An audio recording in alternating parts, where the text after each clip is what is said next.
You know that scene in Ted where he's in the bathtub trying to get Mark Wahlberg to come over because he has the Cheers DVD box set and everyone is talking crap about each other in the interviews? Woody Harrelson.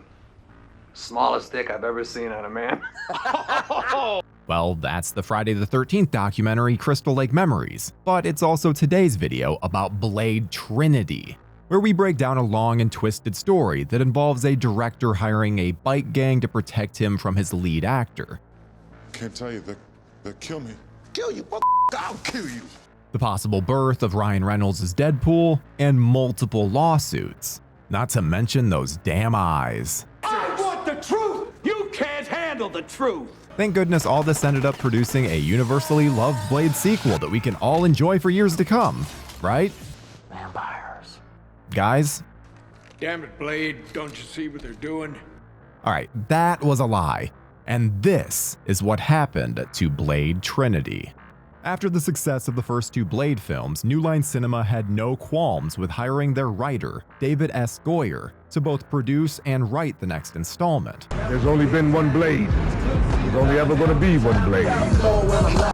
In fact, they agreed to do so before Blade 2 had even officially been released. Motherfucker, are you out of your damn mind?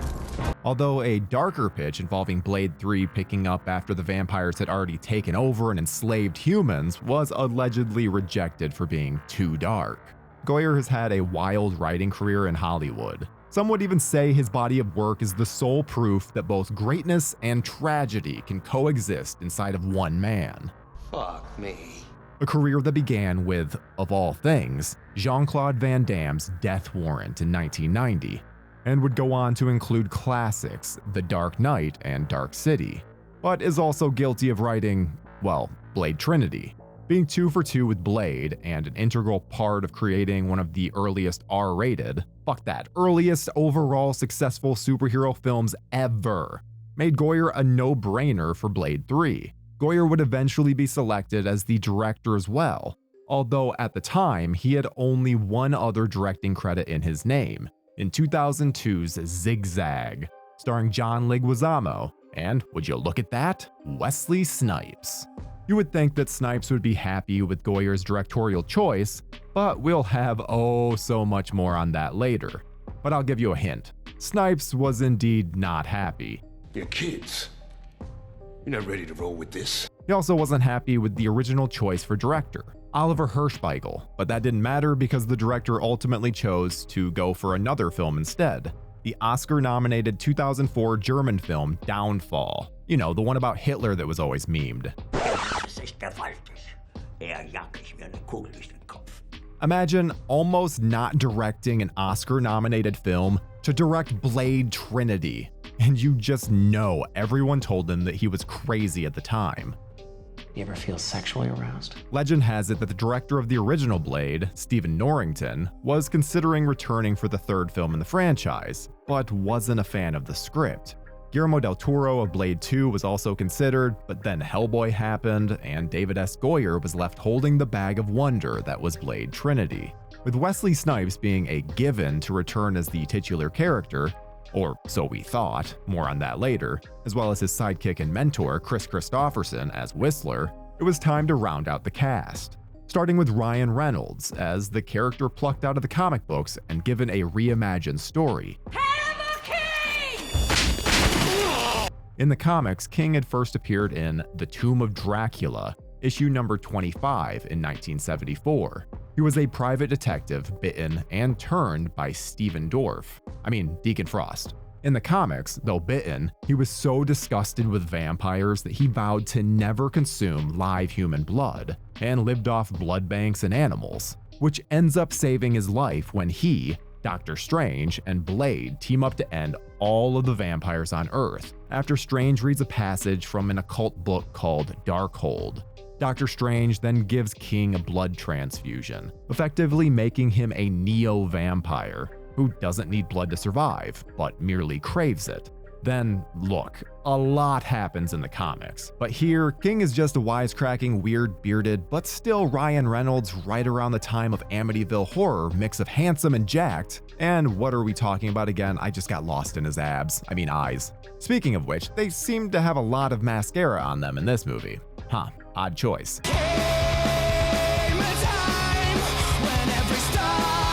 A lot of odd choices were made on the set of Blade Trinity. Reynolds was at a strange place in his career that had not seen the likes of Deadpool or his performance in the film Buried that had garnered him so much respect for his dramatic acting abilities. He was more known for the hilarious roles that he'd play in raunchy comedies like Van Wilder and Buying the Cow.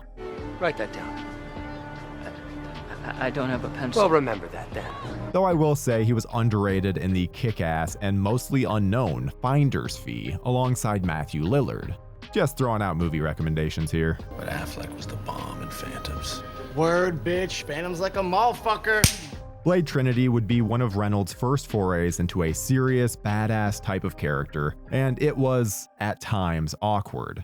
But still yet, there was plenty of wise-ass comedy in his role as Hannibal King. So much so that a producer told Reynolds at the time, "Trust me, if they ever make a movie about Deadpool, you're the only guy who can play Deadpool." And even sending him the copy of Deadpool #2, which hilariously references Ryan Reynolds, that made Reynolds fall in love with the character. So basically what we're saying is that if you don't have butt rock Ryan Reynolds as Hannibal King, delivering what were, to be fair, some all-timer lines like cock-juggling thunder cunt or horse-humping bitch, You cock-juggling thunder cunt!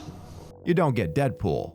Here, King may have had a magic tongue. Definitely other ways for me to have worded that. But he did not possess the vampire abilities that he did in the comics. Though he was a vampire previously after being turned by Danica Talos, before being cured by the same antidote as Blade, and ultimately joining a group called the Night Stalkers, which Blade thought was silly as shit. The fuck is wrong with you? You think this is a joke? Or was that Wesley Snipes? Who knows? Again, more on that later. Sounds like rejects from a Saturday morning cartoon. Another member of the Night Stalkers and star of Blade Trinity is Jessica Biel as Whistler's daughter Abigail Whistler, who really loves listening to music while she fights vampires. Don't worry though, this wasn't some shameless Apple product placement after all. As a matter of fact, Apple didn't even loan the products to the production, instead offering a 60% discount to even use their products appear in the many slow motion moments of Jessica Biel kicking ass.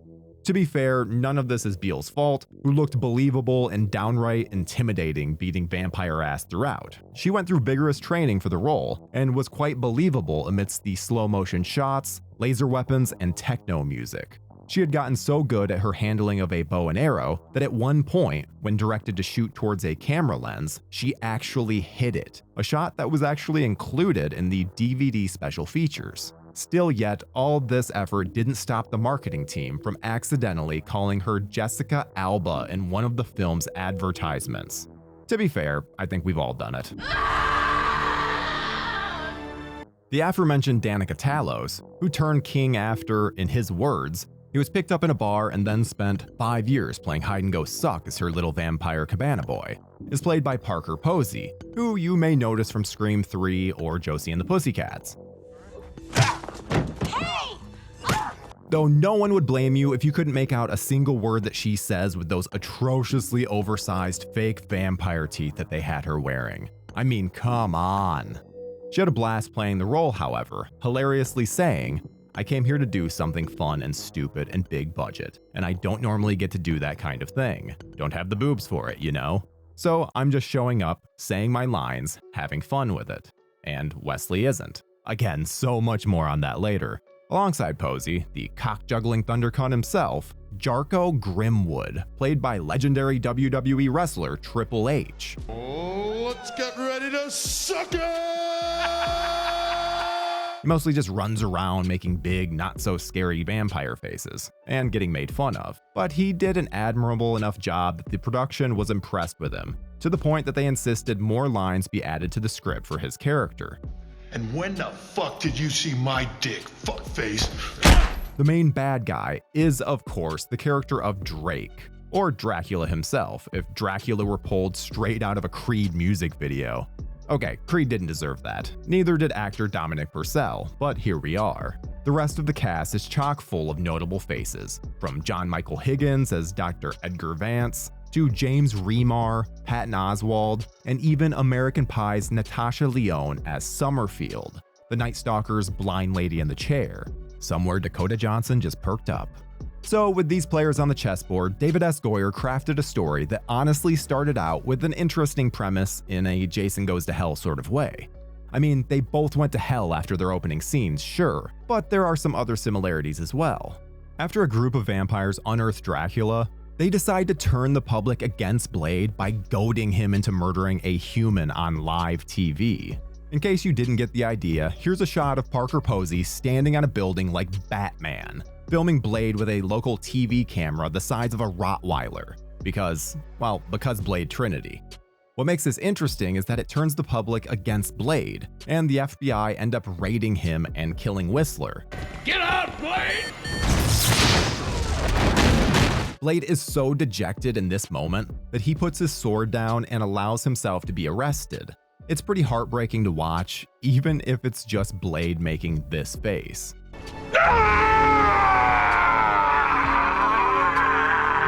The Night Stalkers then break him out in what I can only surmise is supposed to be a Matrix-like shootout scene, and he makes fun of them for a few minutes in a very rude fashion that feels almost personal. You know, like Wesley Snipes was just talking about his feelings before teaming up with them to take down Drake. God, it really sounds like I'm talking about the rapper.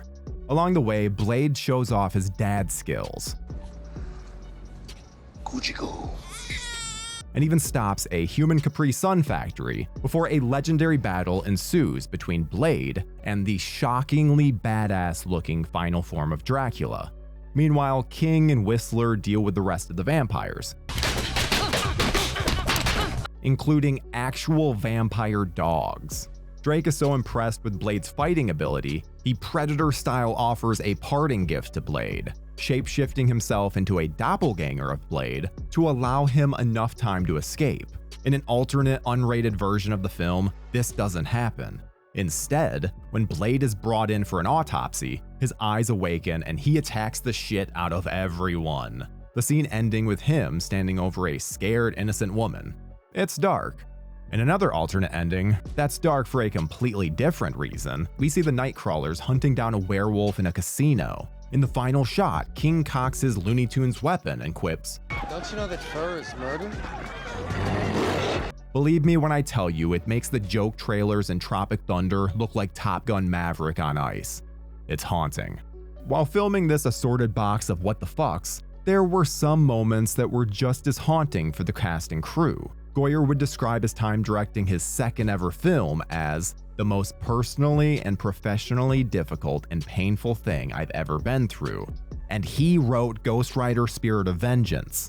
Snipes allegedly wasn't a fan of Taxes, the script, or Goyer's direction. According to actor Patton Oswalt, who says David S. Goyer agrees with him, if you watch Blade Trinity, it's a D-. It just doesn't work. But if you know what they went through to get that movie made, it's an A+. The fact that movie exists puts it above Citizen Kane. Oswalt went on to joke that Snipes would only answer to the name Blade, as he was method acting and would only communicate with the director via post-it notes. Hilariously signed Blade. Oswalt would also claim that Snipes would sit in his trailer smoking weed all day, and would only show up to set to get his close-ups, letting his doubles handle the rest. It has to be noted here that Snipes denied these allegations in a 2018 interview with Vice.com, where he said, "Look at the source of the information." He did admit to communicating via post-it notes to director David S. Goyer, but said he did so because our whole crew was banished to another side of the island of production. This may or may not have been a reaction to an alleged incident where Snipes threatened the director and accused him of racism. Again, according to Oswalt in a 2012 interview with the AV Club, who said there was a day on set where every actor was allowed to pick their clothes, and a black actor, who was supposed to play a club kid, decided to wear a shirt that said garbage. I'm presuming it's the 90s I'm Only Happy When It Rains rock band. According to Oswalt, saw the shirt and told Goyer, "There's only one other black guy in the movie and you make him wear a shirt that says garbage? You racist motherfucker," before attempting to strangle the director. Snipes would also deny this and go a step further, saying, "If I had tried to strangle David Goyer, you probably wouldn't be talking to me now. A black guy with muscles strangling the director of a movie is going to jail, I guarantee you. Did I go to jail for strangling him? Never happened." Oswald went on to claim that after the event, while out for drinks, Goyer had to hire a group of bikers from a bar to provide protection to him on set the next day. Spin writer Chris Perry, who visited the set, also claims an anonymous crew member with an executive position on the film told him that Snipes referred to Ryan Reynolds as "that cracker" for much of the set, and to Beale as "that girl." You may have noticed Ryan Reynolds' character Hannibal King's many ad-libs in the film, many of which were allegedly him just throwing shit at the wall, that wall being Wesley Snipes or his stand-in, and having the camera pan back to Snipes' lack of response, which allegedly the crew was doing just to try and get some kind of response out of Snipes on set, which you can kind of hilariously see playing out in the film once you have that knowledge. Do I pass the audition? Rookies. So looking at it from the other side of the prism, while in no way justifying it, if Snipes was being a dick, it kind of led to Deadpool, right? Woo! Superhero landing!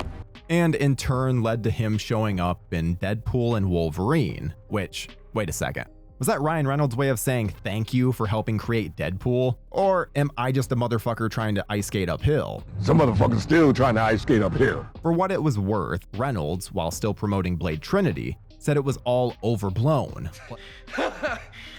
but did admit to Snipes' method acting throughout the shoot. Something that Snipes has denied, but everyone on set says happened, so you tell me. Telling IGN in 2004, "It's always overblown. My personality is the polar opposite of Wesley. I never met Wesley, I only met Blade, and he is a method actor." He went on to say he has the utmost respect for that, regardless, but also admitting he wasn't sure if he ever broke him, saying, "No, I don't know if I ever got him to laugh. The guy's Blade." And it was a challenging process. I've never experienced anything like that. They pretty much fucking ass raped us. Oh, you loved it. Also mentioning that the ad-libbed line, "You might want to try blinking once in a while," led to Blade staring at him like, "He's gonna turn me into ass pulp." In the same interview, Reynolds mentioned that he was signed on to do a Night Stalker spin-off depending on the success of Blade, which is, well, you know how that turned out. Anyway, on all of this, Goyer himself offered a diplomatic response saying, "Let's just say I have tremendous respect for Wesley as an actor. He used to be a friend. We're not friends anymore. I'm friends with Patton, and I worked with Patton since, so I don't think anyone involved in that film had a good experience on that film. Certainly I didn't." For what it's worth, Snipes also said of Goyer, "I don't fault him. I don't fault anybody. That's just what it was, man." Anywho, it all gets worse before it gets much better. While Snipes admitted in the aforementioned Vice interview that he never really wanted to make Blade 3 anyway, saying that the studio tried to recast the role when he didn't want to do it, he ended up suing New Line Cinema, David S. Goyer, and executive producer Toby Emmerich, seeking more than $5 million in damages. In the lawsuit, Snipes claimed that everything from the director to the supporting cast was forced upon him, and he was still owed money for the film, and that he was harassed and defamed because of his race. Going back to t-shirts, Snipes also claimed that Goyer refused to discipline a crew member who wore a racially discriminatory t-shirt on set. He claimed the defendants intentionally hired only white people for the film, which led to feelings of isolation and exclusion for Snipes. Specifically unhappy was Snipes with the script lending Reynolds and Beale's characters so much screen time, which he believed was done to create spin-offs for others, rather than focus on his character. As happens so very often in these situations, the suit was settled and no details were released. In 2006, Snipes himself was sued by United Talent Agency for allegedly failing to pay commissions on his earnings. Holy hell, did we cover it all? Not yet. Blade Trinity forced itself upon all of the world on December 8, 2004. While the film failed to reach the financial heights of Blade 2, which made $150 million worldwide, it did manage to pull in $132 million on a budget of $65 million. All this despite understandably negative reviews. We could go through all the mean things critics had to say about Blade Trinity, but I'll let the film's own writer and director David Goyer explain when he says, "I don't think anybody involved with that film is happy with the results." Believe it or not, this story has a happy ending. As you know, Ryan Reynolds recruited Wesley Snipes back for one more ride as Blade in Deadpool and Wolverine, and even shared an Instagram post after the movie release that there is no Fox, Marvel Universe, or MCU without Blade first creating a market. He is Marvel Daddy. Please share for a Logan-like send-off, noting that he and many other Blade fans would love to see the character be given the proper treatment in another go-around. Snipes also admitted in his own way why he had such strong feelings during his first encounter with Reynolds, saying, "I'm not tuned in that way, so I thought, well, it's a little over the top for me." But seeing him do it in this context made a lot of sense, and seeing him do it and do it well, Ryan does something that most people can't do. He's unique in that way, and he's found a fantastic niche for himself doing what he does. Deadpool is Ryan Reynolds all day long. So it was enjoyable. It was enjoyable to work with him. It was enjoyable to revisit. What's hilarious about the feel-good ending to this story is that, based on that quote, I'm not sure Ryan Reynolds ever got Blade to laugh. And that, my friends, is just what happened to Blade Trinity. But seriously, you might want to get out of here. I ate a lot of garlic. And I just farted. Silent but deadly.